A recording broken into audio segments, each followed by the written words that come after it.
Welcome to this explainer detailing the May 17, 2026 declaration of a global health emergency across the Democratic Republic of the Congo and Uganda. When an emergency like this hits, understanding the actual mechanics of the outbreak is literally the most powerful tool we have. Today, we're tracking a highly critical, fast-moving situation involving the orthopoxvirus. We're not just scanning the headlines here. We're going to break down the clinical protocols, the spread, and the defensive strategies exactly as they're unfolding on the ground right now. Let's get into it.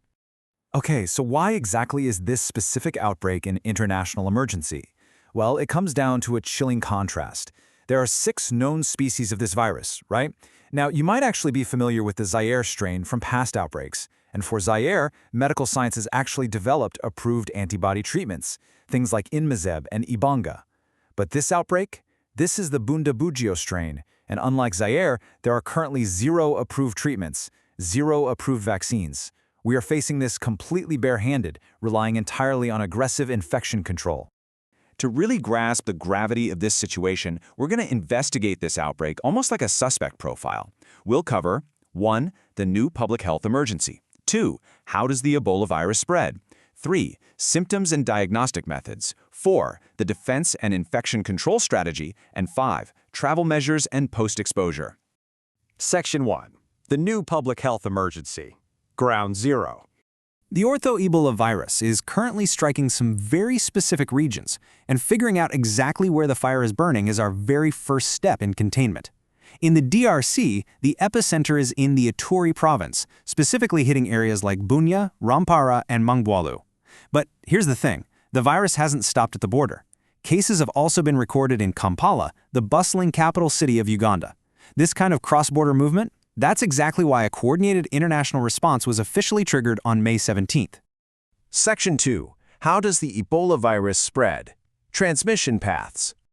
So the transmission chain actually starts deep in nature. The natural reservoirs for the virus are believed to be fruit bats, specifically from the Pteropodidae family. From those bats, it jumps to intermediate animals. We're talking primates like chimpanzees, gorillas, and monkeys. Now, the spillover event, when it actually jumps into the human population, happens when humans come into contact with the blood or fluids of those infected animals. And once it makes that jump, human-to-human transmission takes over. This happens through direct contact with broken skin, mucous membranes, or bodily fluids, things like vomit, feces, or urine, or even just indirectly touching surfaces that have been contaminated with those fluids. Now here is a crucial piece of the puzzle. An individual infected with Ebola is not contagious to others until they actually begin showing clinical symptoms. So unlike some respiratory viruses we've all become incredibly familiar with lately, asymptomatic spread isn't the primary enemy here. For the public health workers on the ground doing the grueling work of contact tracing, this rule is literally the foundation of their entire containment strategy. But wait, check this out, because this is a highly critical and honestly surprising fact. The virus can remain highly infectious in semen for up to 12 months, even after a patient has fully recovered. Yes, a full year. It's wild, right? It really highlights just how resilient the Bundibugyo strain is inside certain protected areas of the human body, which we call immunologically privileged sites. What this means is the public health response absolutely cannot just end when a patient is discharged from the hospital. Long-term follow-up and education are absolutely mandatory. Section 3. Symptoms and diagnostic methods. Identifying the threat. Well, after an incubation period that can range anywhere from 2 to 21 days, patients endure a sudden and brutal onslaught of symptoms. It picks off abruptly. We're talking a high fever over 38 degrees Celsius, severe headaches, muscle pain, and profound weakness. Then it rapidly progresses to vomiting, diarrhea, a rash, and even impaired kidney and liver function. In the late stages, patients might experience devastating internal or external bleeding. Because of this rapid escalation, quick clinical identification is essential. Early supportive care, like intense fluid replacement and managing specific symptoms, drastically increases survival rates, which is massive since, remember, we have no antiviral cure to offer them. To prevent absolute chaos in the hospitals, the medical community relies on a strict Rule of 3 framework to categorize and triage every single patient. First, a suspected case.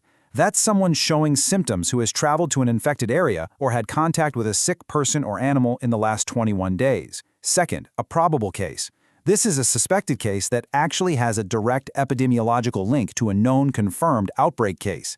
And finally, a confirmed case. This one is diagnosed in a laboratory, specifically looking for the viral RNA using an RT-PCR test or checking for antibodies with an ELISA test. This structure right here is what brings order to a rapidly unfolding crisis. Section 4. The Defense and Infection Control Strategy, Containment Protocols.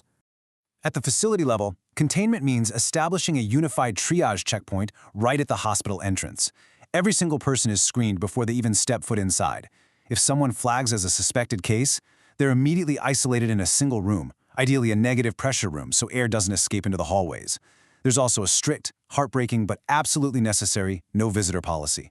And crucially, hospitals must never mix suspected cases with confirmed cases. I mean, think about it. If a suspected case turns out to just have malaria, placing them in a room with a confirmed Ebola patient would be a fatal error. To do this safely, frontline workers have to armor up with intense, mandatory layers of personal protective equipment before they even cross the threshold of an isolation ward. We're talking double gloving, a heavy-duty fluid-impermeable medical gown, a high-efficiency respiratory mask, a full plastic face shield to protect the eyes and mucous membranes, and complete protective covers for the head and feet. The physical and psychological toll of wearing all this gear in a hot climate, all while providing intensive care, is just staggering. And when it comes to cleaning, if you want to destroy this virus on surfaces or biological spills, you need chlorine at a massive concentration of 5,000 parts per million. Standard household cleaning wipes are definitely not going to cut it here. This incredibly high concentration is the standard chemical weapon sanitation teams use to decontaminate isolation rooms, equipment, the whole shebang. It's harsh, it's highly toxic, but it is 100% necessary to break that chain of transmission. Section 5. Travel measures and post-exposure, global safety nets.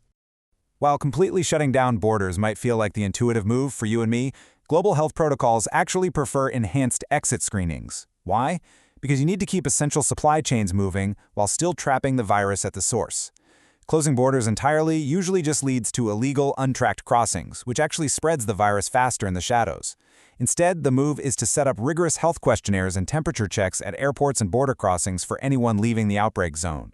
And of course, anyone who is a confirmed case or a known contact is strictly grounded for 21 days. No exceptions.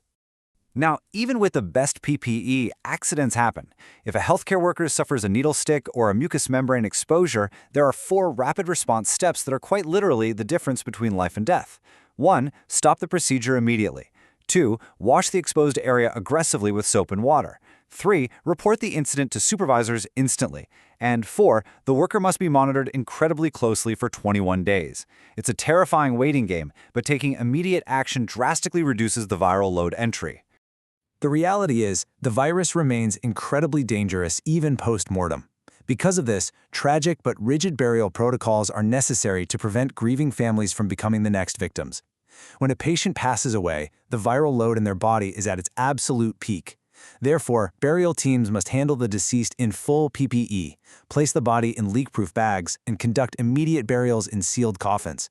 Traditional burial practices that involve washing or touching the body have historically been massive superspreader events, so these strict rules are a painful yet vital pillar of infection control. As we wrap up this explainer, I want to leave you with something to really think about. Consider the immense pressure placed on these strict clinical protocols when we have no vaccine, no pharmaceutical safety net to fall back on. Every single procedure, from the isolation rooms to the 5,000 parts per million chlorine, has to be executed flawlessly to keep this localized emergency from becoming a global catastrophe. So can perfect procedures substitute for a pharmaceutical cure? That's the ultimate test currently playing out right now in the DRC and Uganda. Thank you so much for joining me on this explainer. Stay curious, stay informed, and I'll see you next time.